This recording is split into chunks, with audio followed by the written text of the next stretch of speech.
Okay, we are now streaming live, and we will begin in just a minute or two. Thanks for waiting.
All right, we'll get started in just a second here.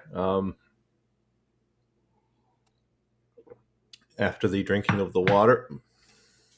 Good afternoon or good day. My name is Mark Mamagonian. I'm the Director of Academic Affairs at the National Association for Armenian Studies and Research, NASR. Thank you for taking the time to be with us today for this program, especially those of you who are watching live in real time, wherever you might be, not to slight those of you who are watching it on YouTube after the fact. We appreciate you as well.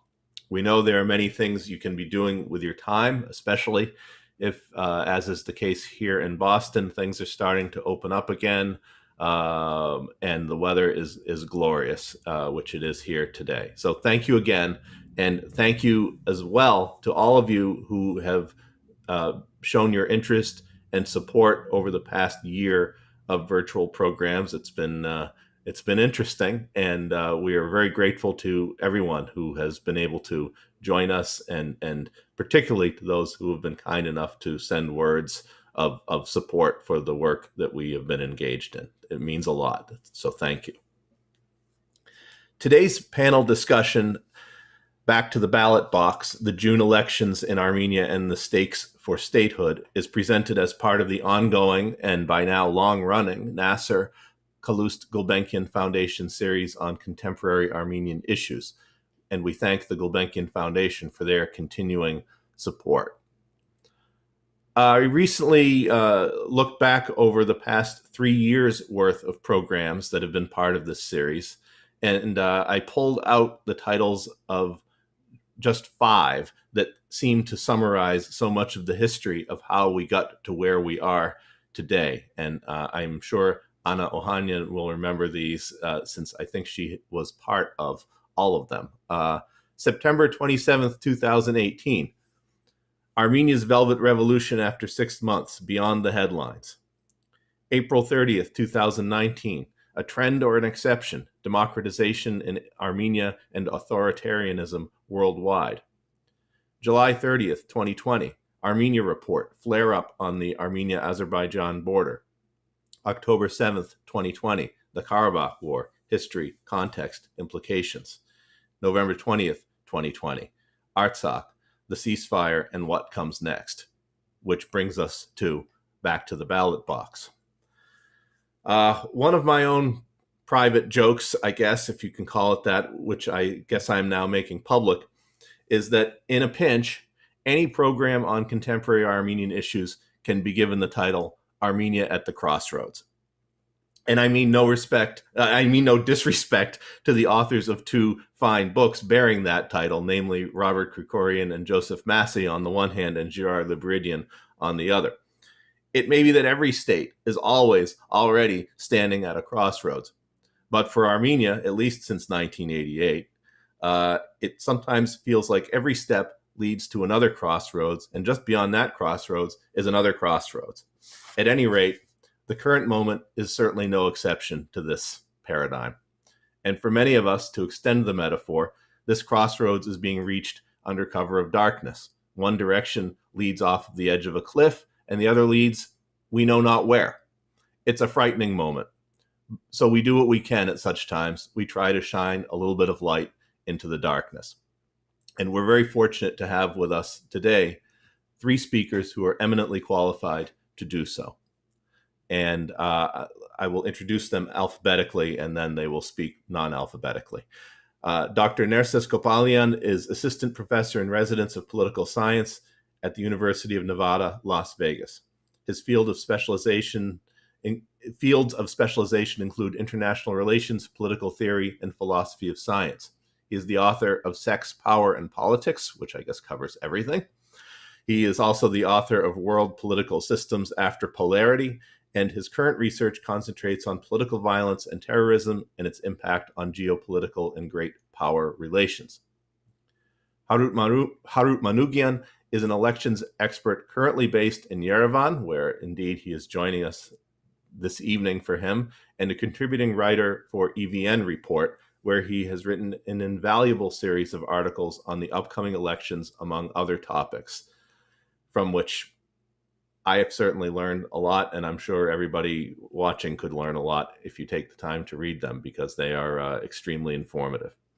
He is a former municipal politician from Toronto and holds a Master in Public Administration from Harvard University and a Master in Engineering from the University of Waterloo. And Dr. Anna Ohanyan is the Richard B. Finnegan Distinguished Professor of Political Science and International Relations at Stonehill College in Massachusetts and non-resident senior scholar at the Carnegie Endowment for International Peace. She is the author of Networked Regionalism as Conflict Management and editor of Russia Abroad, Driving Regional Fracture in Post-Communist Eurasia and Beyond, as well as the co-editor of Armenia's Velvet Revolution, Authoritarian Decline and Civil Resistance in a Multipolar World, published last year.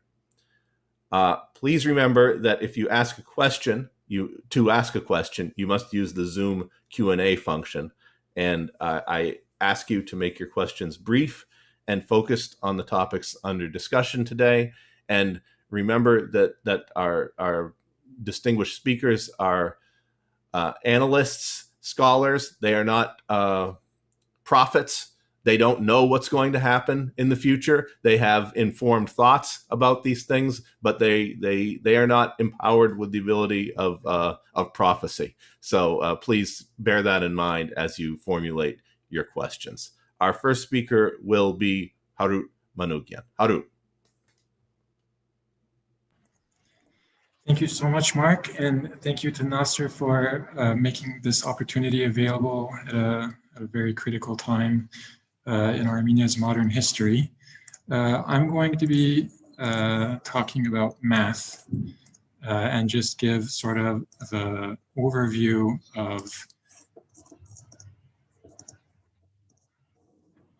of how Armenia's electoral system works, how the votes turn into seats. It's very different. I grew up in Canada. It's very different from the Canadian or the American systems. And so we're just going to start with why do we have elections? And in my opinion, the point of the election is to convince the loser that they lost, so that they can give that there was a fair contest and we can get on with governing the country with some kind of consensus that the process was legitimate. And the reason we're going to an election in Armenia right now is to reestablish governing legitimacy. So the electoral system, of course, is very important. And in the US, it's a big deal when the president gets elected, even when they get less votes than the other candidates. And, the US has a long history of moving slowly on its constitutional ideas, and people are okay with this. If that happens, people will accept that result. But in 2020, actually, there was some contesting of that result because of the procedures, because of health requirements to keep people safe. There was increased use of mail-in voting, and because that voting happens in an area outside of the polling station, it opened the door for people to make allegations, and those allegations were believed. And this is an issue. So ideally, your electoral system doesn't allow issues like this to happen. So let's look at Armenia's northern neighbor. So they had an election in the fall. This is the country of Georgia, not the U.S. State. So Georgia still uses a system called mixed member majoritarian, which Armenia used to use until 2017, where people will vote for a party and some of the seats come from which party they vote for, but they also have a couple districts. So in Georgia, the largest party, Georgian Dream, got 48% of the vote, which is almost a majority, but it's not quite. But at the end of the process, they got 60% of the seats. They got 90 out of 150 seats. And this caused a problem. And the opposition party said that wasn't a legitimate process. They refused to take their seats in parliament, and they're still dealing with this over 6 months later. So in Armenia, Armenia has a proportional system. There are distortions from the proportionality, which I'm going to outline today. And so what we can expect is one of 4 outcomes here. An outright majority, what I'll call a false majority, which is common in Canada, a coalition majority, or a second round majority. So the first one is an outright majority. So here we have 15 parties, and if that seems like a lot, wait until the party registrations come in next week. Hopefully it won't be too much more than that. But in this scenario, Party A gets more than 50% of the votes. So they're clearly the winner. They clearly will form the government. But let's just take a look at what happens with the math in Armenia. So in Armenia, all you get to vote for is the party. You get one piece of paper for each party. You pick one of those pieces of paper to put into an envelope, and you drop the envelope in the ballot box. But any party that receives less than 5%, which here is a lot, here it's 1 out of 5 votes would have gone to a party that got less than 5%, and this is not impossible. It's happened in the past in Armenia. So whereas Party A got 53% of the vote, they actually got 2/3 of the votes among parties that passed the threshold.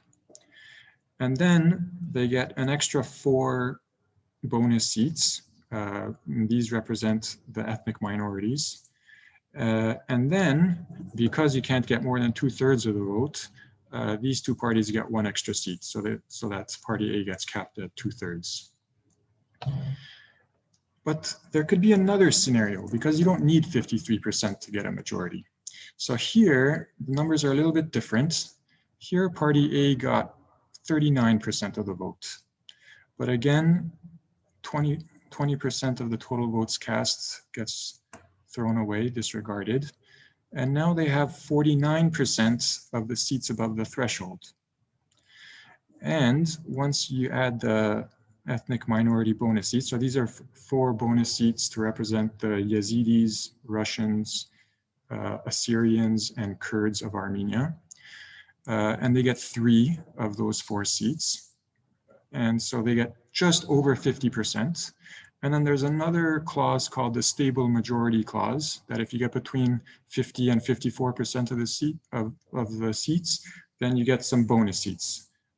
So they get another 9 bonus seats on top to bring them up to 54%. So here you got 39% of the vote, but you got 54% of the seats. And this is going to be a problem. Hopefully this doesn't happen, but it's an edge case that is possible. This is another scenario where the votes are a little bit more evenly cast, and nobody is close to 50%. And now there's an opportunity to form a coalition. So if Party A and Party E, let's say they're closely aligned ideologically, together they would have more than 50% of 105 seats. So they can say, we're going to make a governing coalition, And together they would have more than 50, but less than 54% of the seats. So again, the stable majority kicks in. Again, there are a couple extra bonus seats so that together they get 54%. There's a lot of math. I know there shouldn't be this much math in elections. That's what I've been working on for the last 2 years. But if nobody forms a coalition, then there's a second round. So here it's the same numbers, but they couldn't form the coalition. So in the second round, only party A and only party B are on the ballot. And voters choose between A and B, and only the winner matters. It doesn't matter how much they won by. If they won by 1 vote, then they win the second round. And if party A wins, they will get 32 bonus seats. So the number of seats will increase from 105 to 137 to make sure that they have a 54% stable majority. The second place party that made it into the runoff, they won't get any bonus seats at all, but they keep whatever seats they earned in the first round, as do all the other parties. But also in this scenario, the runner-up wins this. The runner-up in the first round wins the second round. So they need 67 bonus seats to bring them up from 26 to 93 so that they can get a 54% majority. And this is how this is the possible roads, the crossroads that we might be facing in the coming month or 2 months. So it's a very complicated scenario. Interestingly, what you want is whoever loses in whatever scenario to accept the results. So interestingly, the Armenian Revolutionary Federation and the Republican Party of Armenia were on one poll. They were the parties that passed the current electoral code, this long system of rules, into law. And so it's their rules that will be playing by. So ideally, they should accept the results. On the other side, if civil contracts, Pashinyan's the My Step coalition has been dissolved now, and they're running under the Civil Contract Party. If they lose, well, they had an opportunity to change this. They've been in power for the last 3 years. So they should also accept the results because they had the opportunity to change it, and they haven't. Not for this election. There have been changes. There have been some slight changes for following elections. And the one big complication is that Pashinyan said only the people can remove me from office. Now, what does it mean? And in which one of these scenarios has the people made their real choice? Like in which scenario is their will clear? So that's where I'll leave for now. Hopefully I didn't take too much time. Thank you very much.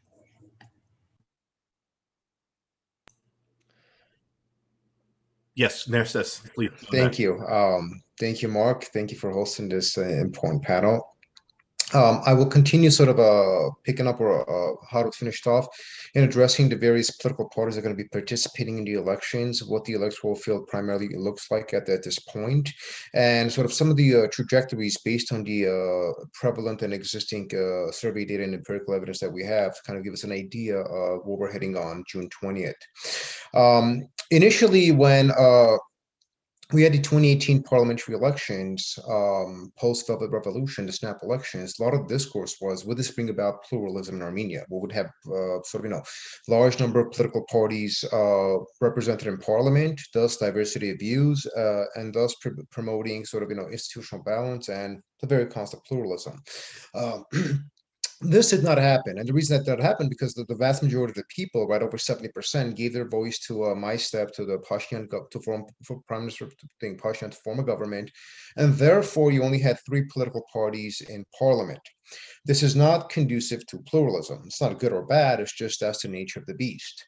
The assumption is with these upcoming elections, there's a very high probability that we may have a more of a pluralistic parliament due to the fact that while My Step fundamentally did change to a civic contract, or they're not running as a coalition, and they do tend to have a very strong base, and they are expected to have perhaps not majority, but plurality of the vote, you have over 15 political parties or coalitions that have been registered.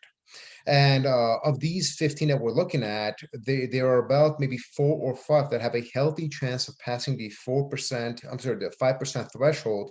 4% will be for the next elections due to the recent electoral changes.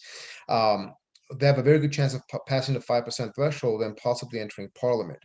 So there is a very high probability that we may see more of a pluralistic parliament developing in Armenia, which from an institutional perspective is fundamentally important because it does allow for a balance of ideas, more of a coalition structured political consensus, because this is fundamentally what parliamentary politics is supposed to be about. Now, who are some of the dominant parties? As I know, there are about 50 that are registered. We expect about a couple of more to register. These are parties or coalitions that are being formed. Many of them are honestly not quite relevant, but there are about 7 that kind of stand out that might have some chance of joining. And I want to kind of quickly address to give our audience an idea of who these political parties or coalitions are and who they're led by. So first party to consider would be Adam Sargsyan's party. He's the brother of Vazgen Sargsyan, the war hero, defense minister in the 90s, who was assassinated in the parliamentary debacle that we had in 1997. His party, Hana Petutsun, has struggled in the past, but right now he has aligned himself with sort of veterans from the military, most specifically Samuel Babayan, who was involved in both the First War and the Second War most recently. And so he is making some inroads in that. So his party should be considered as having a very good probability of meeting the 5% threshold. The next one is Edmund Marukyan, his Bright Armenia party. They're in parliament right now. Their numbers have relatively dipped in the last year and a half. But they do remain the only sort of, relatively speaking, neutral democratic force that we've seen the last year and a half. The assumption is they should make sufficient inroads in the current political climate, but it's not guaranteed they're going to meet the 5% threshold because they have not been polling well in the last 4 or 5 months. Nonetheless, they're an established party. They have name recognition, so that's something to consider. The first president of Armenia, Levon Petrosyan, has also entered the electoral field. His Armenian National Congress is attempting to also meet the threshold, hopefully, and enter parliament from their perspective. They have performed abysmally in all previous electoral competitions, including a competition for the Council of Elders for Yerevan City Council. So their electoral performance hasn't been impressive or robust, but they have also entered the political field. Arman Babacanyan, his for the Republic, Hanum Haydanik party, is fairly new. Babacanyan is a center-left politician. He's attempting to kind of target that electoral field. His electoral record obviously is staying non-existent. He initially ran with Bright Armenia. He broke apart from them. So he's trying to form a very center-left coalition. He is joined by one other political party, which, it's not well renowned, the Christian Democratic Party, but we're going to see how they perform. Levon Shirinyan, his partner in this, has quite a bit of a television presence. He has some popularity, so it's going to be an interesting thing to look at. The next part to consider, they're also in parliament right now, the Prosperous Armenia Party, led by, I think, Gagik Sarukyan. Their polling has fundamentally dipped in the last 6-7 months. They went from being comfortably in the 7-8 percentile zone, which led them into to pass the threshold. Right now, they're hovering in the 1 to 2 percentile, possibly hitting the 3 percentile. So they have had some concerns. And there's an explanation for this. I'll touch upon that real quick in a second. The next one is the new coalition formed by Artur Vanetsyan, the former head of the NSS. His political party, Homeland Party, would join the Republican Party of Armenia to form a coalition, the previous rulers of Armenia under Sargsyan. Their coalition is known as Patigunem, I Have Honor, and so they're running also being part of the anti-democratic coalition, or the post-authoritarian parties. Next party to consider is Sovereign Armenia Party. This is fairly new. It's being led by David Sanasaryan, who has quite a bit of popularity for his years of activism. He played a very big role in Electric Yerevan. He played a very big role in the Velvet Revolution. And so he seems to be very popular with the youth and civic society and young activists. So this party also, as a new political force, has an interesting potential of attaining the 5%. But then we basically right now come down to the two big recognized names. Robert Kocharyan, the second president of Armenia. He does not have a political party, but he formed a coalition with a up-and-coming party from the Syunik region, led by Hakopian, who's basically a previous associate of his, let's put it that way, and of course the Armenian Revolutionary Federation. So these two political parties have joined under the leadership of Robert Kocharyan to form the Hayastan Alliance, which is expected to be the second most dominant political force in the electoral field. And then the last one is Nikol Pashinyan's Civic Contract Party. They have been polling relatively better. Of course, nothing compared to the numbers they had prior to the 2020 war, but they still appear to be some more dominant electorally established party due to the very strong rural base that Nikol Pashinyan has. So these are kind of the general, what the electoral field generally looks like. I will make two quick comments of what the expectations would be. Survey data shows that approximately 40% of Armenian society is not happy with the electoral choices that they have between the authoritarian reserves and the Pashinyan government. So there's a lot of hiddens as to how the electoral outcome may be, because we really don't know how this 40% will actually vote. So there is a possibility of a lot of these new parties or new coalitions entering parliament, hence my discourse on pluralism. Just as interestingly to note is the concept of electoral cannibalism. What we have seen is as the numbers of Robert Kocharyan's alliance has gone up, the numbers for Serge Sarkisyan's Hanapetakan party, I think Republican Party, their numbers have gone down. Gagik Sarukyan's Prosperous Armenia Party, their numbers have gone down.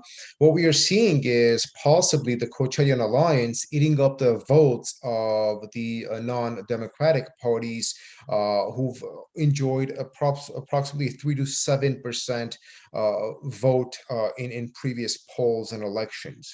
So the sort of the correlation between drop in the votes or in the numbers of Prosperous Armenia and the Republican Party seems to be commensurate with the increase in the votes that or in the ratings that Robert Kocharyan has been attaining. But the data right now, the closest we could get is the Civic Contract Party hitting the 35-40 percentile at best, and the Kocharyan Alliance hitting the 10 to 15 percentile at best, observing the current data that we have. And all the other parties, we will see if they will be able to pass the 5% threshold. So I'll stop right now and hand it off to Anna.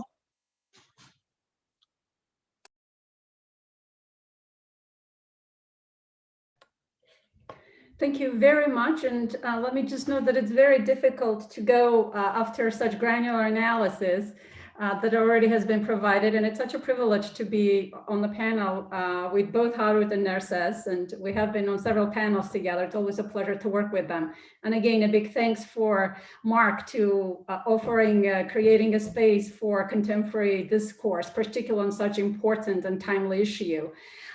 If I were to paraphrase or reduce my presentation, it would be in the words of one of my students at Stonehill College, which would be that one should always vote so then you can complain, you will earn the right to complain afterwards. So that I think is something important to keep in mind.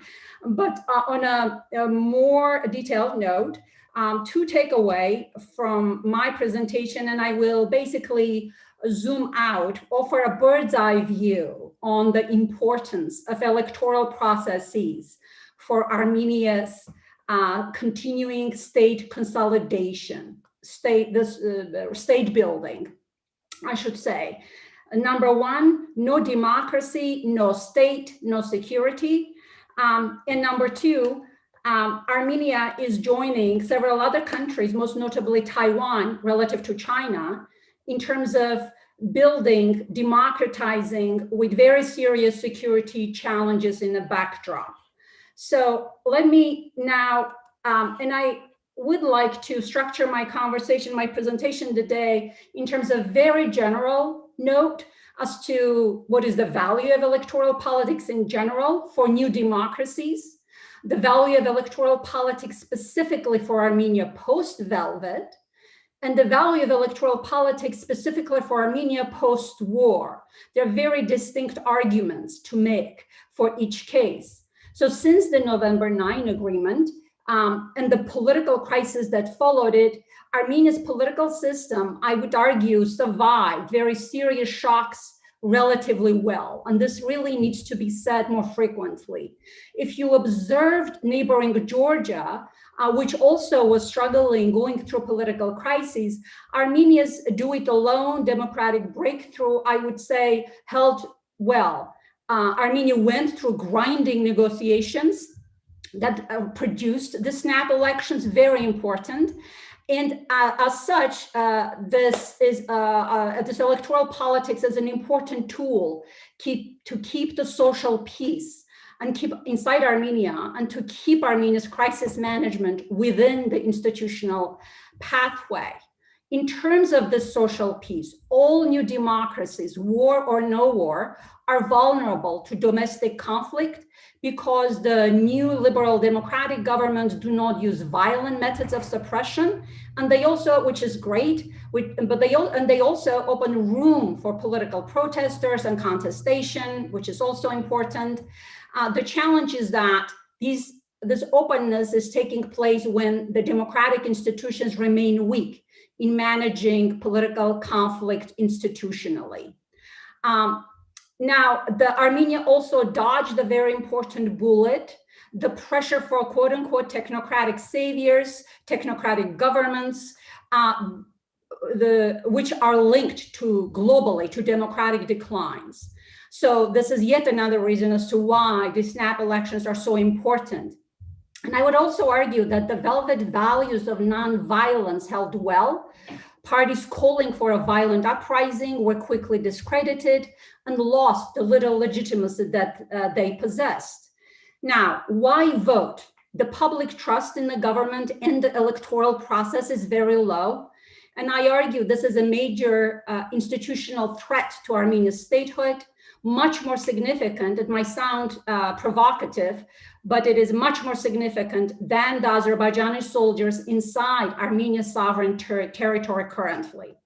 In general, elections and electoral institutions are one of the several drivers of producing a democratic breakthrough through the ballot box, as it transpired in Mexico in 2000, as well as deepening that democracy and when it arrives outside of the ballot box, as in Armenia after the Velvet. In particular, elections help to do the following. They strengthen the voter-candidate relations.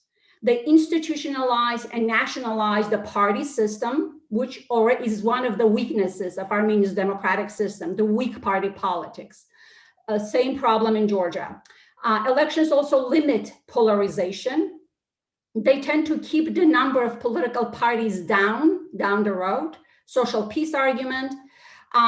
And electoral processes are also important mechanisms to keep the government on its toes, maintain pluralism, as Nerses mentioned, and most critically, addressing the pothole to parliament problems, meaning connecting day-to-day issues to serving as an instrument to translate the needs of the society into policymaking. But of course, elections are one of the mechanisms of such interest intermediation, and the design of electoral systems, which Harut describes, matter as to how well electoral systems can address this pothole to parliament problem. Now, if we set aside the security challenges, the elections in any new democracy, particularly one emerging from a soft authoritarian system, helps to reduce and close the legitimacy gap between the government and the public. Soft authoritarian systems survive by keeping civil protests separate from electoral politics. And Armenia's political culture before the Velvet was one of high level of public protest, often detached from formal electoral politics. The Velvet Revolution allowed the key accomplishment of the Velvet Revolution that it helped to combine the two tracks of politics. The synergy is the core in the democratic breakthrough in Armenia's current political process. And current elections, snap elections, electoral processes in general, help to lock in this very important outcome, this merger of public protest and electoral politics. With party politics in transition in Armenia and rearranging, electoral politics will be central in keeping Armenia's democratization on the institutional pathway. And voting is also necessary to strengthen the security of the state for consolidation of statehood, particularly post-war. And without going into details, in political science, there's a huge debate, a lot of studies as to what comes first. You need strong statehood, then democracy. The consensus is moving in the direction that no democracy, no states. A country's regime, the studies do show when country's regime reaches a certain level of political opening, participation, competition, it is then the link between democracy and state consolidation becomes stronger. Meaning, if there are lower levels of openness, not involve political processes, limited openness can create crisis, can create state breakdown, but higher levels help track with stronger levels of statehood. Even with weak democratic institutions in the backdrop, Armenia's political system, even before the Velvet, enjoyed high level of political openness, at least outside of the formal institutions, participation and party competition. The Velvet deepens these values, and the upcoming elections will reinforce these values, which are linked with state consolidation. To have a strong state, one needs a deeper democracy. Security versus democracy is a false choice. I've always made this argument even before the Velvet. Now, why do elections matter post-Velvet, post-war? It is to manage the problem of authoritarian vestiges faced by all new democracies that are important. And Nurs has mentioned this a little. What to make of the participation of pre-Velvet political parties in political science literature that describes as authoritarian successor states. You have all former presidents are now running. Elections and this issue of authoritarian successor parties entering the political system is very, very common around the world. Polish Communist Party lost the vote in 1988 and entered the parliament in 1993. I'll skip through some statistics, but it's worthwhile mentioning that in the period between 1974 to 2010, of the 65 countries that democratized, 48 of them, about 74%, produced at least one authoritarian successor party. And in 55% of them, they were democratically voted back into office. The electoral process helps to deepen, institutionalize the democratic system and to maintain a check on the authoritarian successor parties when they do reemerge in the political party, in the political system. So essentially, it helps to socialize them in the new rules of the game. Of course, it is always a risk, but I think elections are really important to maintain, to deepen, to address this problem of authoritarian successor, authoritarian vestiges that are present in new democracies. Now, why do elections matter post-war? In a society so deeply traumatized with nearly 200 captives still in Azerbaijan and Azerbaijani forces in Armenia's sovereign territory. Again, going back, democratic politics and state consolidation are related. Electoral contestation and political competition are the key drivers to produce the consolidation of the state. Only by deepening democracy, the electoral process itself, by deepening democracy, the electoral process helps to strengthen and broad the broader state apparatus. The degree and duration of democracy matter for the strong state. Electoral politics, therefore, is an expression and an institutionalization of people power, and the best check there is on great power politics, great power rivalry, which I argue describe as geopolitics from below. Now, why do, again, and I'll slowly conclude, why do elections matter post-war? Much of the discourse currently is fixated on who is the best person for the job of governing. A more important question is not who, but how to structure the processes of governing. Parliamentary systems offer more checks on individuals and elevate institutional factors in building effective processes of governance. So supporting the political process of forming the government and keeping it on check is essential for strengthening the state. It's much more important than fixating as to who will be governing in terms of individuals.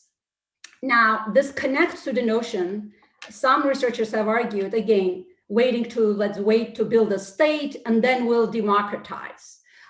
Meaning that we can't afford democracy now because there's so many security challenges. This is an erroneous assumption that autocrats or benevolent dictators are suited for the job. Most dictators, and this is a quote, are inherently unsuited for this task of building a strong state, one that has effective state bureaucracy, because an impartial, efficient, effective, autonomous, and legitimate state threatens the very nature and survival of their rule. So effective state administration emerges from below when broader segments of the society are engaged in politics. Electoral politics is just such a tool of bottom-up and multi-actor politics from below.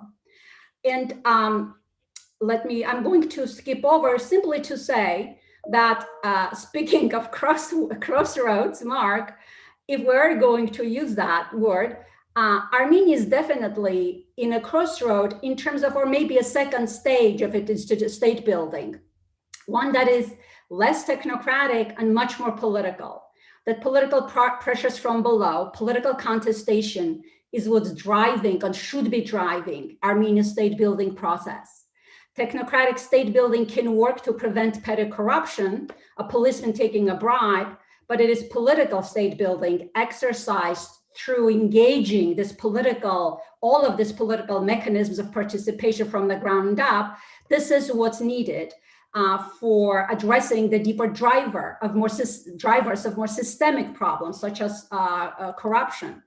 And in terms of geopolitics, perhaps we can talk about this later on, that electoral politics is the best tool there is in managing geopolitical rivalry in the region. And I'm making this statement in also keeping in mind Armenia's long history as part of Soviet Union, the Russian Empire, the Ottoman Empire. I'll stop here and I look forward to the conversation. Thank you.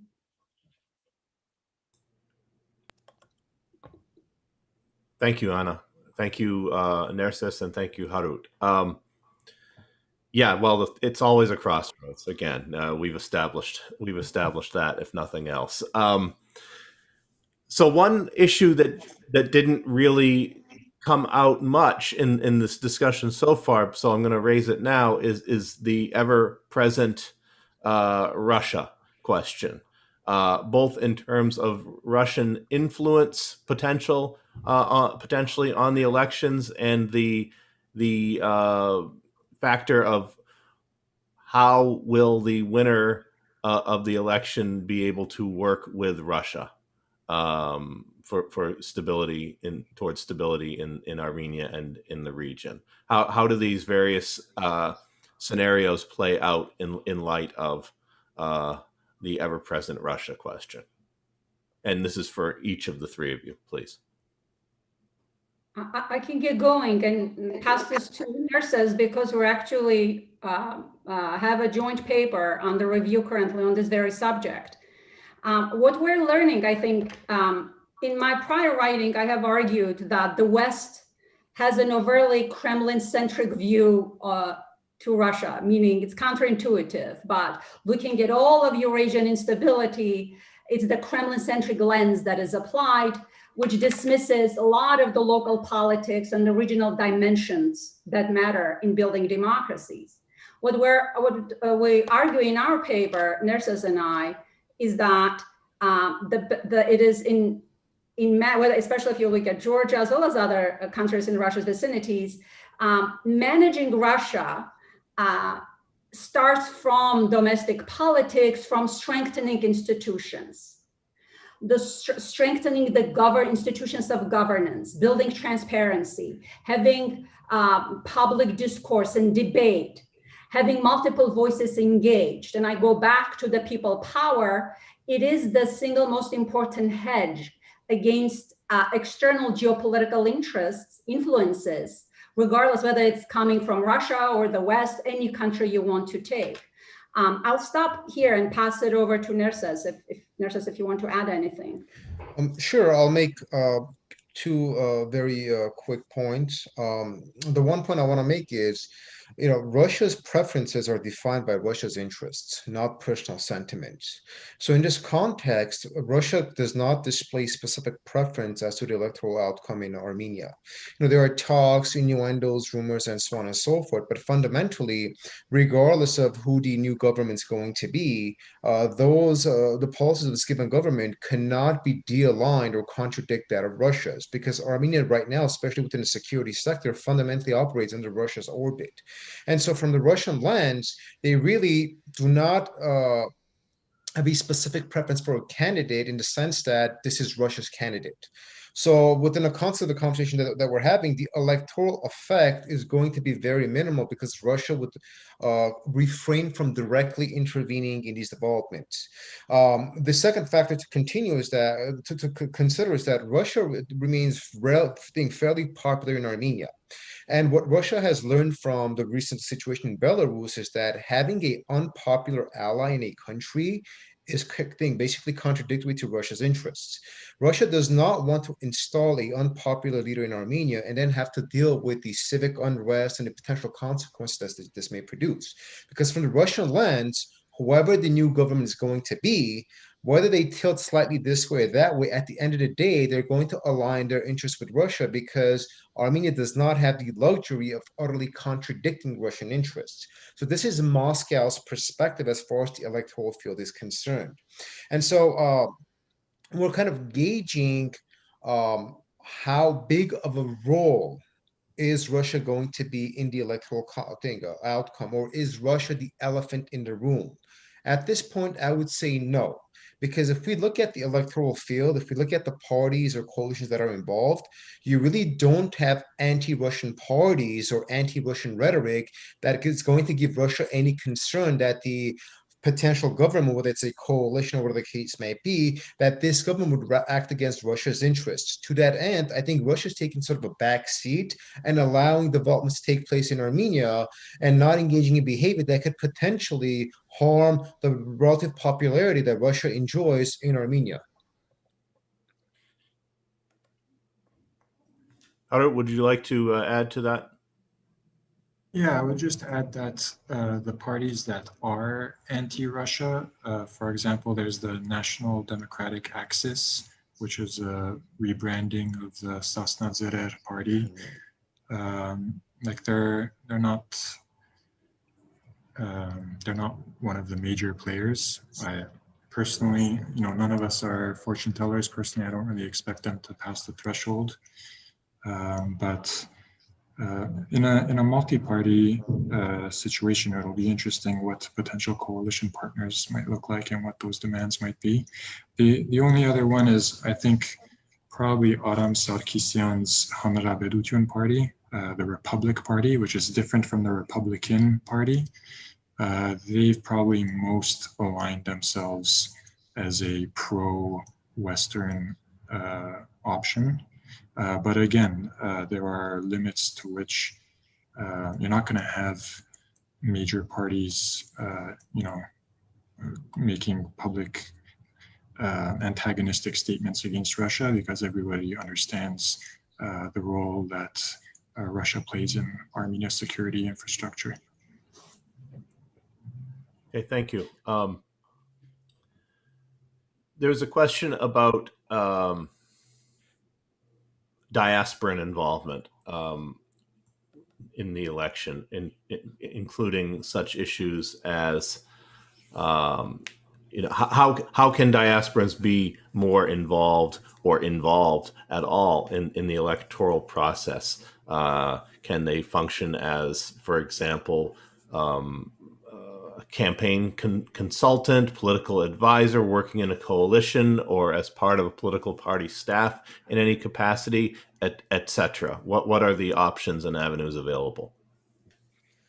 I'll take this question and I'll pass it on to Harut. Maybe he could deal with the specific legal aspects of it. Overarchingly, diaspora involvement could be rather expansive during the election process, with the exception of campaign contributions and voting issues. And I think Harut has a better grasp of that from the legal code. But as far as political activism, consulting campaigns, participating in campaigns, taking part in campaigns, engaging in PR, helping develop policies, all of these are completely permissible. And so Armenia's electoral codes aren't so rigid that they fundamentally limit diaspora involvement. So from sort of a very general and a generic perspective, diaspora involvement could be immense if there is will from the diaspora or a given diaspora.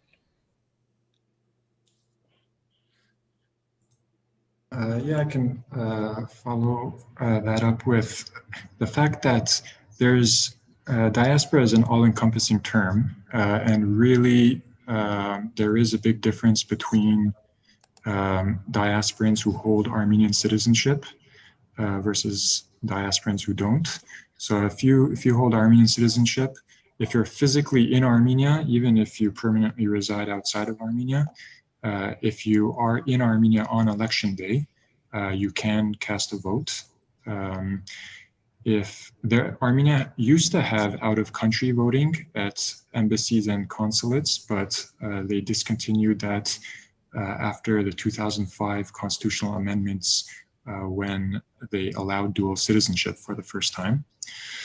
In terms of campaign contributions, foreign citizens, even foreign citizens who reside in Armenia, are not allowed to make financial direct contributions through political parties. Now, unfortunately, this is something I've been working on for the last 2 years in terms of tightening financial oversight, but currently I think that there is some vulnerabilities in the oversight process of, let's say, someone wants to get some money to a political party, and there's probably ways to circumvent the written laws to get it there. And unfortunately, the penalties for such actions were not made more stringent as after the discussions were over. But in terms of in-person involvement, again, it gets a little bit tricky with the financial rules. Like, let's say you're a database guy and that's your job. And if you offer free services that you're normally paid for, potentially that could be interpreted as an indirect donation, as a donation of services that has a monetary value. And if you're not an Armenian citizen, that would not be allowed. Again, unfortunately, probably the oversight, whether you're a diaspora Armenian or not Armenian at all, unfortunately, I don't think there's the institutional structures are yet fully matured to address things like that. But if you want to participate in policy, if you want to hand out flyers physically in Armenia, any of that kind of involvement is allowed. The best way to get involved is to apply for Armenian citizenship and be here on election day. There's a question here, which I think is directed also at Harut. Are there other countries in the world with similar vote outcome calculation systems as Armenia? And did the way in which those countries come to such systems match patterns in political life and developments in Armenia as well? So that's an interesting question. So I'm going to break it up into two parts. One is the threshold, and one is the bonus seats. So a 5% threshold. So the threshold is 5% for political parties contesting alone, and 7% if it's an alliance of multiple parties together, which there are several already declared. And a 5% threshold itself is pretty average among EU countries that have similar systems. So for example, Germany has a 5% threshold. Turkey has a notoriously high threshold. Turkey's threshold is 10%. And historically, that's been aimed directly to prevent Kurdish-minded parties from entering their parliament. And recently, the HDP party has been able to overcome that threshold, going beyond just the narrow Kurdish voter base. In terms of bonus seats, particularly majority bonus seats, actually I've written an article about this in EVN report, and the history traces back to Benito Mussolini. He invented this concept.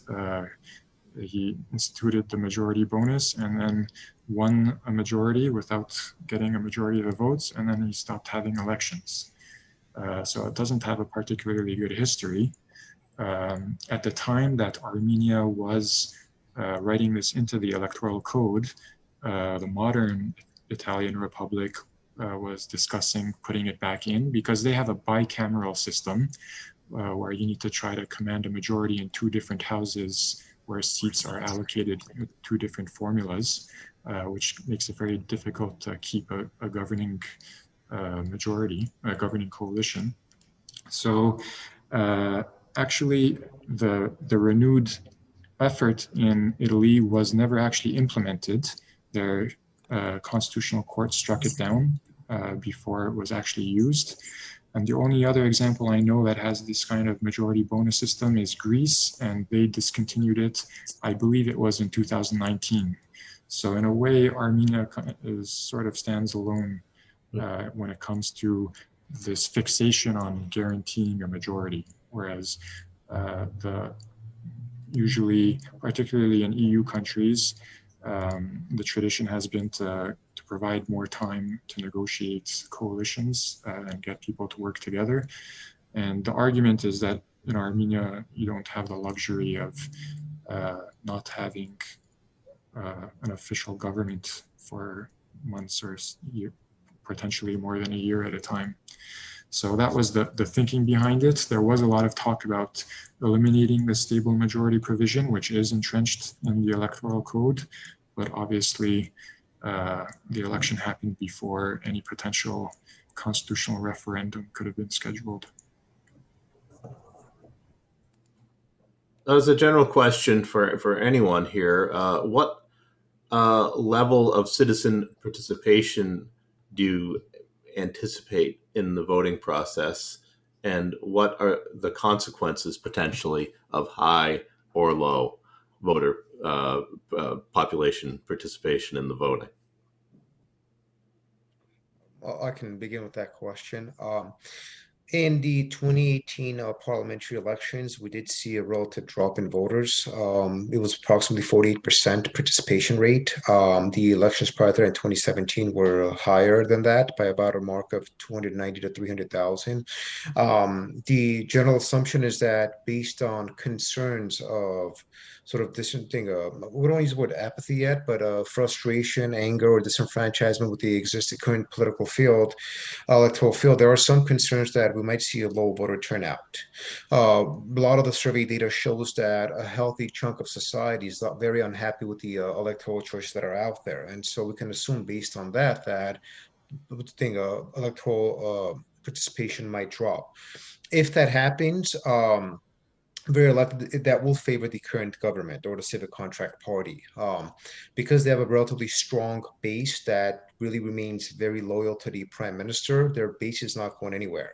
Thus, if the voter turnout declines while the civic contract party maintains its voter base, it'll obviously benefit from this. So that's a very, very important indicator to consider. If the voter turnout is high, then that would actually be more conducive to having pluralism. It would be more conducive to possibly the various other parties that we discussed passing the 5% threshold. And it is very likely that the anti-democratic parties might be able to have a much larger presence in parliament. So that's kind of a very quick nutshell of what would happen if we had a lower turnout and a higher turnout. But my assumption is, based on data that I've seen, we should expect relatively, a lower turnout than what we saw in 2018.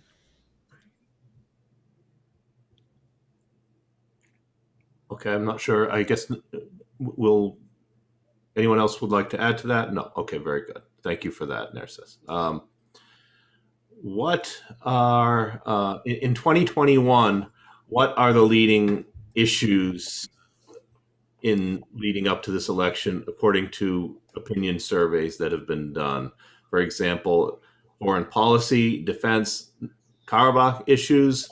Are they the top ones rather than such previously dominant topics such as the economy, poverty, corruption, environmental issues, etc.? What are the dominating issues? Is it, or is that self-evident at this time?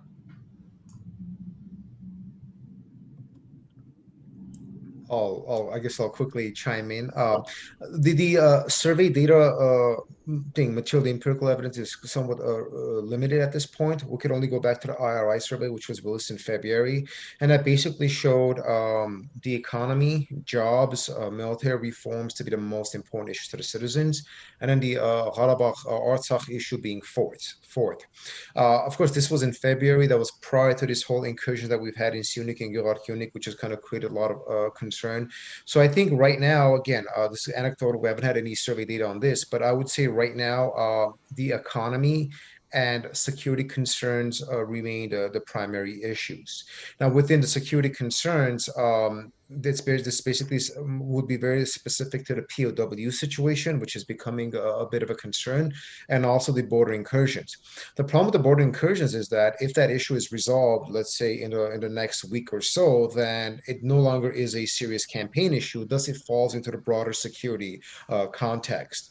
But right now, I think if you ask the citizen, of course, it's also important where do you live.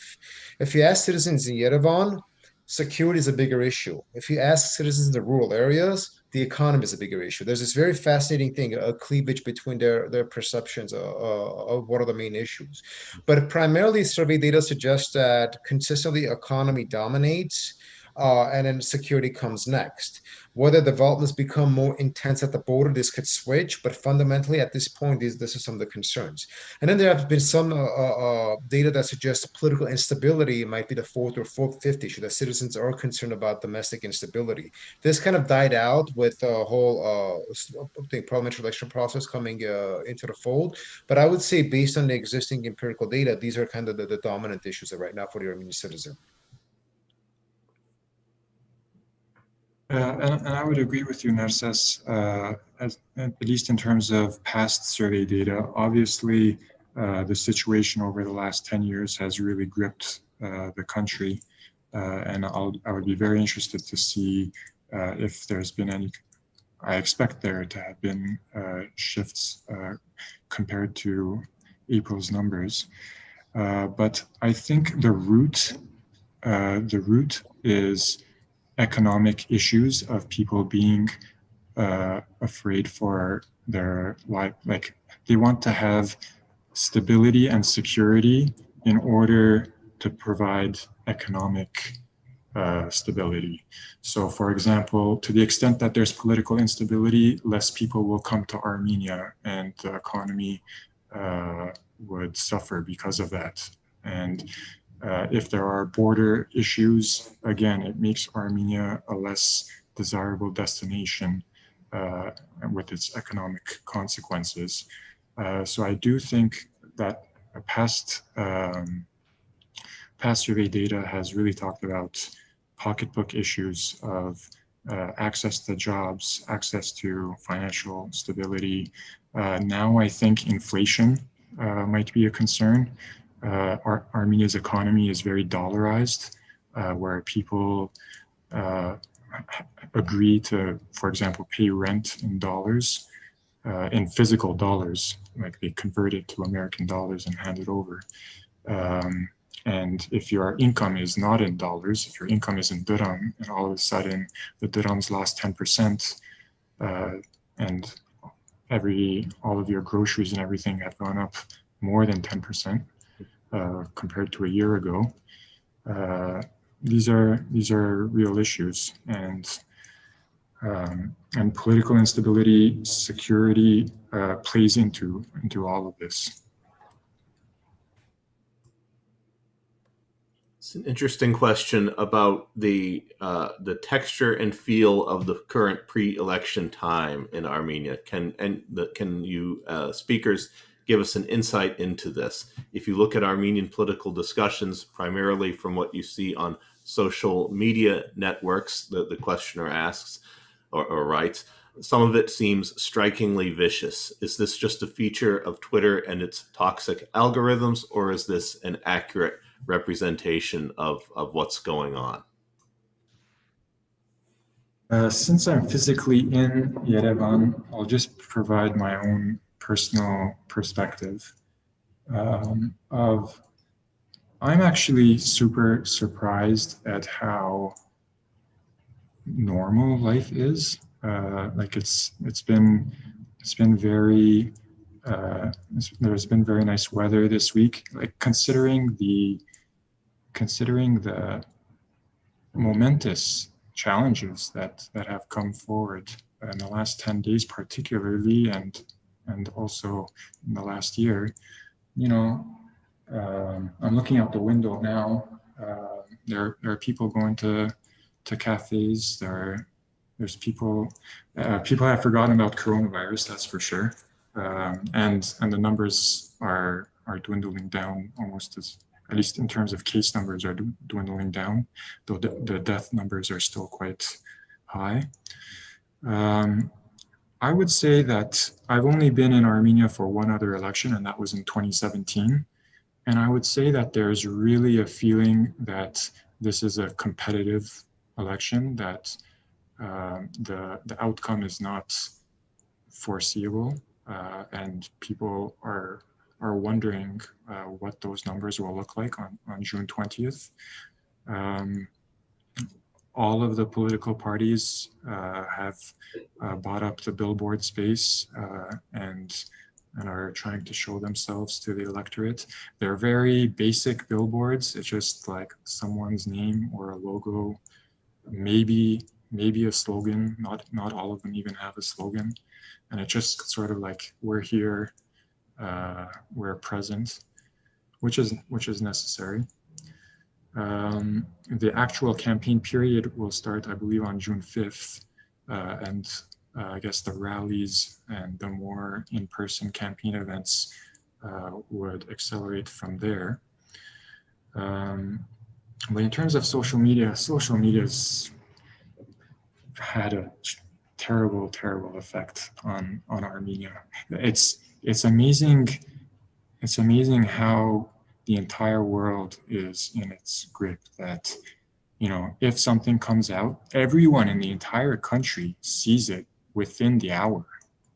Like it's amazing. Right? You could, there's no television coverage that you could ever wish. The television sort of feeds from the social media world, which is vulnerable to disinformation, is vulnerable to a lack of clear communication from official channels, which leaves open a wide arena for other people to chime in and set the narrative.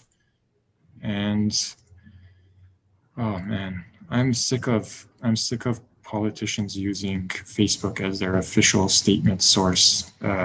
Like instead of websites, instead of like having a press release, people just write Facebook posts, and I think it's had a very bad effect on political discourse, both among the public and their representatives. But it's definitely effective. You can't argue with that. I'll quickly chime in. I just got back about a month and a half ago. I've been in Armenia for the last couple of elections as well. And there's a huge disconnect between what's going on in Armenia, as Harut noted, and what's going on in social media. What we see in the diaspora, those who are not in Armenia, and we develop perspectives off of developments in Armenia off of social media, that is a complete disconnect. Indeed, social media has become very toxic, but you have to understand that it's toxic because those who are very active with the given political agendas that they have are the ones who are spending so much time on social media, either advancing their views or spreading misinformation or engaging in disinformation or whatever the case might be. And I've made this point before. Armenia does not have a political crisis, Armenian society. Armenia's political elite have a political crisis. And so the social media functions in an echo chamber, whereas this toxicity is magnified, but that is not a reflection of the broader civic discourse as far as the average Armenian citizen is concerned. So, of course, there's a lot of apprehension. Of course, there are concerns, but the magnitude of toxicity is completely out of control in social media. That's just, it's not even a subject of debate if we're going to do a comparison between social media and what's going on the streets of Yerevan. Remember when social media was going to make the world a one big happy democracy? Ah, those were the days, huh? Can someone among you give a brief explanation of how election campaigns are financed according to the law and according to practice in Armenia? And if that is assuming, well, that's not assuming that there is a disjuncture between the law and the practice, but perhaps there is. So I feel like I'm rewriting on my co-panelists, but they I know this isn't like you to be quiet. they have been looking at this particular issue very closely. So I'm going to defer to Harut and Nerses again on this. Simply to say that I think what's legally possible and what's politically desirable for outside influence are two very distinct issues to keep in mind in terms of strengthening the citizenship. So the extreme cases, imagine funneling a lot of money, although the laws are limited for it, right? And tilting, that's definitely a concern. So yeah, with that note, I will defer to Harut and Nerses. So definitely financial regulation has been something that we've been trying to work on for the last 2 years. And the oversight body of the Central Electoral Commission historically has been understaffed. That it's basically 3 people that are responsible for checking that everything is in order. But even from the legal standpoint, the types of expenses that need to be reported are just a small subset. So for example, campaign offices, I believe, are not covered in the campaign disclosure. So there's 2 different disclosures. One is an annual party disclosure. So the financial oversight over political party regular operations, not during the election cycle, was really tightened in a December 2020 bill to prevent corporate donations. There used to be a loophole where corporations could donate to a political party, and that's been closed. But the second part is the campaign donations. And so the campaign expenditures, the official campaign expenditures, which includes, for example, billboard ads, and TV advertising, that has a 500 million Tehran limit, which I believe is $1 million. I wish I could check it right now, but definitely I know that the amount that the party can put into that campaign fund is only 100 million, which is only 20% of the cap. So the implication is that if you want to spend more than I guess it's 200. I'm blanking on the conversion from Tehran to dollars right now, but if you want to spend the cap, that means you have to do the fundraising in a 12-day period, which means you better have lined up those donors a long time ago and post-dated the checks, because you're not gonna spend those 12 days collecting the money. You better have the money and use that time to spend it. So unfortunately, there's still a lot of dark money. So for example, it's the pre-election period now, and there's a lot of, for example, billboards advertising an alliance. So what does that mean? What is that alliance? Does that alliance exist as a corporate entity before the campaign period? Because if it's a political party, the political party buying a billboard ad outside of that 12-day window, which we're in right now, we're in the pre-campaign period right now, they would have to declare that in their annual filing. But if you're an alliance and your political party name is not on the banner, who's paying for that ad, and what disclosure would it be on? My understanding is that it would not be disclosed, and maybe you can ask the owner of the outdoor advertising agency, which we will be doing, but it's up to them if they want to answer you. Just to quickly chime in, Armenia does not have a tradition of campaign finance or campaign contribution structure. As a tradition of corruption. That's how campaigns have been financed for the longest time. 2018 somewhat changed that. But what you have is Armenia's electoral system and the campaign season is not conducive to fundraising. It's not conducive to soliciting campaign funds. And so what you have is a structure where you have few big donors. If we were able to untangle, but you can't right now because, laws protect them. If we were able to untangle and look at, for example, 10 parties that are participating in the elections, and you see where they get the chunk of the money, I guarantee you for each party, you basically talk about a handful of people. One gives 50 grand, the other gives $100,000, and the issues are resolved. How is this happening? If I own a print shop, I'm going to be printing all the stuff for Anna, but she's not going to declare it because she doesn't need to. Okay. If I have space, I'm going to give Harut space for his campaign at my apartment buildings or my commercial buildings, and he doesn't have to report it. Okay. We see what's going on. So this isn't something out of the ordinary. If Harut needs people to basically to mobilize for a campaign event, I provide the vehicles. I don't have to report that. He's my friend. I'm doing it. It's my contribution, but it's not monetized. The law does not qualify as being for monetization. So you have those kind of. There are of course exceptions to that, but there are ways around it, and everybody uses this. Another issue is that per individual, I think the donation is capped at 2.5 million dirhams, which is about $5,000. What happens is if I have, if one donate $300,000, I just get a bunch of relatives, and each one donates 2.5 million dirhams, even though they don't have $10 in their bank account, and there's no mechanism of kind of enforcing that. So as Harut brought up, there's a lot of dark money, but that's not a concept that exists in Armenia. This doesn't qualify as dark money. It's just viewed as being, if I support this party, I'm not putting money in their bank account, therefore I'm not breaking the law. I could kind of contribute in other ways. And this is a lot of what we are seeing. Thank you.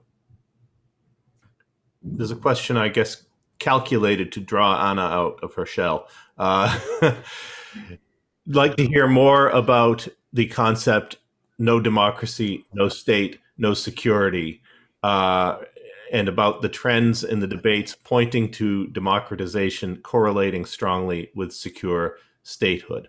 The questioner asks, however, aren't there many non-democratic, secure, and stable states, pointing to Ian Bremmer's J-curve?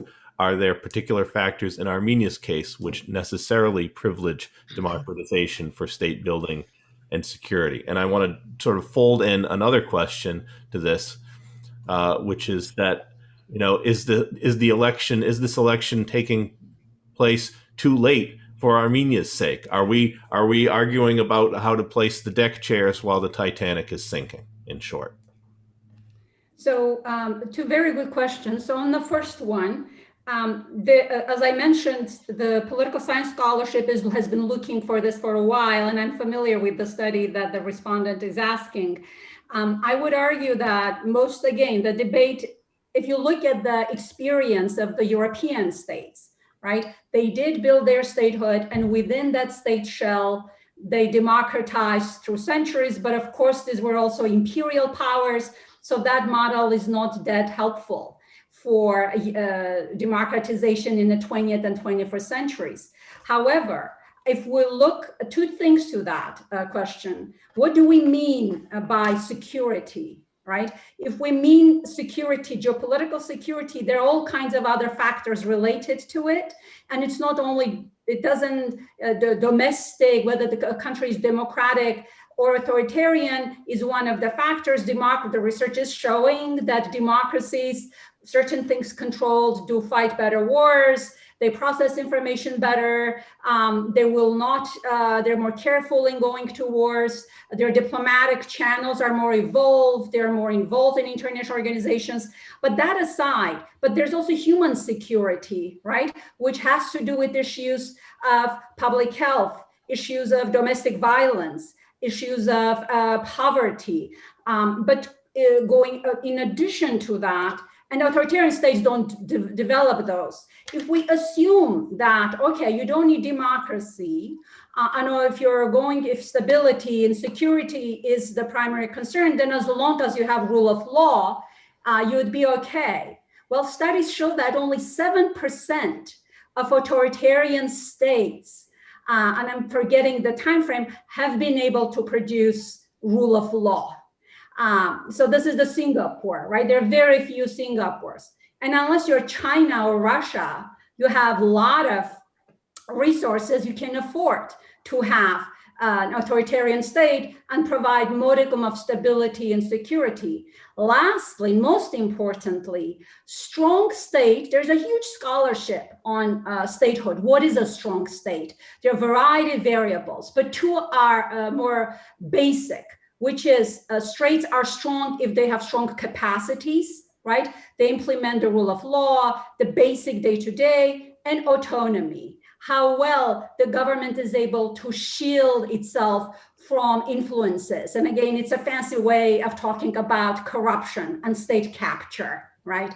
Overall, again, the study that I cited shows that as countries reach a particular higher level, as they deepen democracies, the dividends of democracy kicking in for strong statehood are very strongly established. And I also would like to direct the variety of methodologies in measuring statehood. Every one of them does include in terms of measuring statehood, the ability of the state to form consensus, right? In order to rule, you have to have people to follow you, right? And to engage with the public, that's the most democratic thing there is. So any level of measuring statehood includes consensus building, includes resource efficiency use, steering capability. All of these are pointing to privilege democratic states as more effective in state building than authoritarian. So I'll stop here. The second question was the timing, right? Yeah, I mean, are the wolves, is the wolf at the door, and we don't have the luxury of these discussions right now? I very much empathize, absolutely. That is definitely keeps me up at night as well. But at the same time, I think as I research, as I look at similar cases, which I have to confess that has been the best form of therapy for me these days, it does appear that the securitization is something that we have, as Armenia, will have to learn to live with.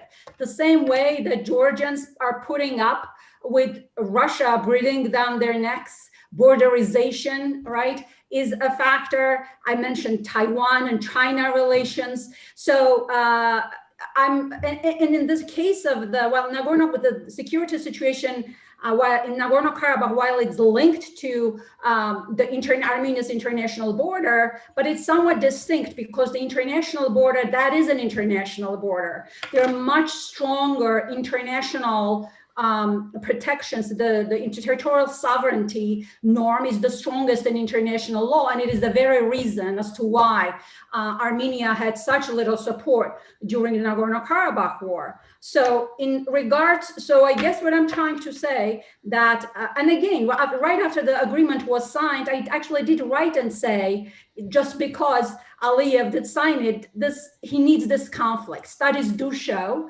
that when conflicts end through militarized, quote unquote, victory consolidation, that does create an opening pressures for democratization in that victorious state. So if you're a dictator like Aliyev, you do need to milk this conflict. So doing this this pressure on the international border does two things for Aliyev, aside from, as Nersas wrote in his very recent EVN piece, aside from trying to get better bargaining position on the table. But Aliyev, in addition to that, yes, but Aliyev also does two things. Number one, tries to meddle in Armenian politics, right?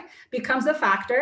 Number two, tries to milk this conflict to suppress domestic dissent internally. And number three, and this is not talked about a lot, Aliyev is the biggest stakeholder, biggest beneficiary of Russian presence in the South Caucasus. Having the Russian peacekeepers here in the region, Aliyev manages Turkey's influence domestically and as well as the West, pointing out any talk of anti-Russia talk in the Western capitals buys you a lot of support, a lot of closing of eyes of what you do domestically to women protesters or water shortages. So this is a very long way of saying is that over time, Armenia's many countries will need to be able to, again, to drive the state building into gears, deepening democracy domestically while continuing and managing the security situation at the border. And I do think, again, and I'll stop here, the European support is hugely important in order to implement, quote unquote, the Russian peace agreement, right? And I do think that if implemented the way it's envisioned, the unlocking of the borders, it will produce economic dividends for Armenia, but I'm not an economist. So I would like to highlight that too. Thank you. There are two questions that I want to combine that center on the presence in the elections of Kocharyan. Question one is, how do you panelists evaluate the joining of forces between the ARF and a former president whose presidency was marked with multiple political murders, selling off of strategic infrastructures, ongoing criminal cases against him, etc.? And if Kocharyan's coalition proves to be the second largest body in parliament after civil contract, what kind of consequences do you foresee from that? Permanent bickering or productive engagement? I'll take a crack at this. So the ARF's affinity and closeness with Kocharyan goes back to the late 90s because Levon Petrosyan, in a very unjustified way, banned the ARF from Armenia. It was a very undemocratic move that he engaged in. When Kocharyan took over, he legalized the party and released a lot of their members out of prison. So within the sort of the ARF elite, Kocharyan is held in very high esteem. That is just basically the nature of power politics in Armenia. And so the recent sort of formation of a coalition, if you will, between the ARF and Kocharyan is very consistent with the ARF's political behavior in Armenia since that time period. They've always been junior partners to the government in power. They became junior partners with the Republican Party during the Sargsyan administration, and now they are joining as junior coalition partners to Kocharyan under the assumption that Kocharyan could potentially, take power electorally or win enter parliament. And so ARF's alignment with Kocharyan has both history and also has practical political implications. Also, Kocharyan remains an exceedingly resourceful individual, but he has no political base. ARF has a political base. They have activists, thus they align together. The question is, of course, values. As the question that was posed, Kocharyan's legacy of authoritarianism, human rights violations, and so on and so forth. How is this aligned to the values that the ARF espouses, both in Armenia and in the diaspora? I think that's what the question is kind of hinting at. I would note that the ARF in the diaspora has a very different value system than the ARF in Armenia. And so in that context, their political behavior in Armenia is somewhat disconnected from the value system that a lot of ARF youth activists and so on and so forth hold in Western democracies. But the fundamental premise here is there's a Faustian deal. Okay, they're both aligned at the hip for political power. They both need each other, and ARF has no other alternatives in Armenia if they want to engage in the electoral field. With respect to the second question, what would happen if Kocharian's alliance comes in second in parliament? If, as the question noted, there is no majority ascertained by civic contract party, the question would be who is the third party entering parliament? Because in Armenia, you must have a minimum of 3 parties in parliament. And so if the third party is a relatively democratic party and it's not part of the authoritarian vestiges, then they would very likely form a coalition with civic contract, and thus we will have a thing. Functioning government. If not, you go back to the expansive explanation that Harut gave. You would go to second rounds and second round of voting, and then civic contracts, they're able to ascertain the 30 to win the majority or plurality and get the 32 votes, then they would form government, or 32 seats, then they will form government. So there are two obviously different approaches here, but fundamentally, the third or fourth political parties that enter parliament, this pluralism that I'm talking about, they would decide what a coalition would look like, because the dynamics are suggesting that you're not going to see a supermajority like you saw in 2018. So a coalition is becoming a very likely probability. And I would like to bring up that in 2018, it was the first time in the Third Republic's history that the ARF was not represented in the parliament. Even in 1995, when it was banned, there was one ARF member that was able to win a constituency seat as an independent. And so in 2018, because of the 5% threshold, this was a major development in the long history of the ARF. And I would say that in a strategic sense, aligning with Kocharian guarantees that the ARF will pass the threshold.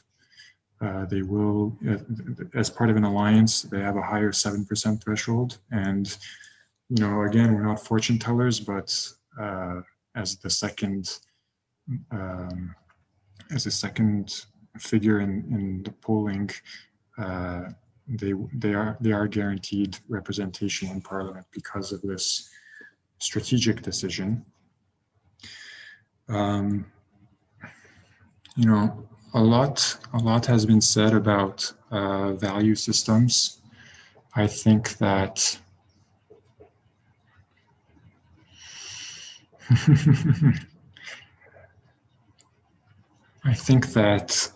the value systems of both parties in Armenia put security issues before anything else, and even before democracy. And we saw that through the demand for handing over of power outside of elections.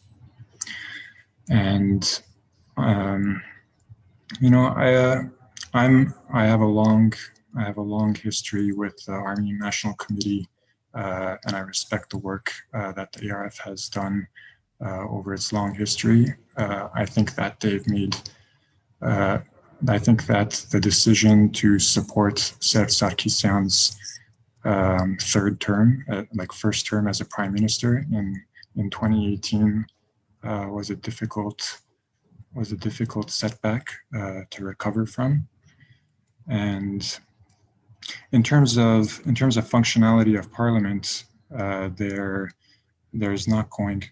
In terms of strict functionality, a majority is guaranteed. So out of the process, one power will have a command of the seats because it's a pure closed list system. All of the MPs are expected to be very loyal to their prime minister candidate. So, maybe maybe the opposition doesn't show up to parliament, which is what's happening in Georgia, which frankly has been the case for a lot of the parliamentary sessions since November, where the Prosperous Armenia and Bright Armenia parties refused to attend a lot of the sessions out of protest. But the governing majority, if they can reach a quorum, to operate the sessions, then they can continue governing. So in terms of governing stability, that's not an issue. And I'm really interested to see what the results will be. I think the natural alignment is a Kocharian Republican Party / Homeland Alliance and Sarukian governing coalition. So if they have more, if they together can get more than 50% of the post-threshold seats, then I think they can prevent going to a second round. Whereas again, Bright Armenia is more aligned ideologically with the Civil Contract Party. But it'll be interesting to see the numbers, because I'm not going to pretend that I know what's going to happen on June 20th. But by July 18, there will be a governing majority in Armenia, assuming the one thing that can cancel this election is the declaration of a military situation, commonly translated as martial law. So if the army is mobilized for fighting on Armenia's borders, that would automatically delay the election. We would have an acting prime minister and an acting defense minister in that situation, and that would be really bad. And as soon as that provision is lifted, there would be an immediate election immediately after, and that would be chaotic. Hopefully we don't see that scenario. So then this question follows from that. Is it not possible in Armenia that there could be a situation where a functioning coalition cannot be formed, as is the case in Israel and has been the case several times?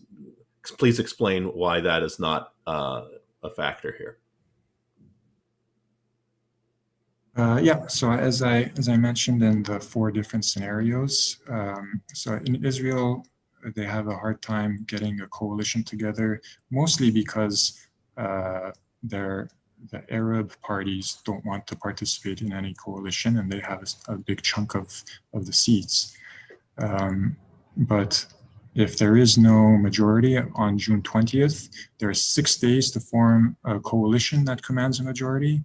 If they don't do that in 6 days, there is a election 28 days after June 20th, which is July 18. And whoever wins that runoff between the top 2 parties, it's a winner-take-all system. So even though we've moved from a presidential to a parliamentary system, which should drive us towards coalition building, because that opportunity exists to take all of the whole pie for yourself, that's a major disincentive to form a coalition in that short time, unless you think that you can leapfrog the other main contender.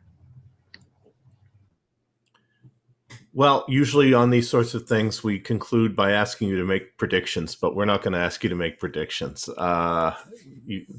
One thing is clear, that you're not in the predicting business. So thank you all for your insights into this situation, and over the next nearly a month before the election, we have the opportunity to reflect on what you've had to say today, and ruminate on the possible outcomes, and it's provided a great deal for us to think about. And so to Harut and Nerses and Anna, again, I thank you so much for taking the time to share your thoughts and knowledge with us on this very important subject.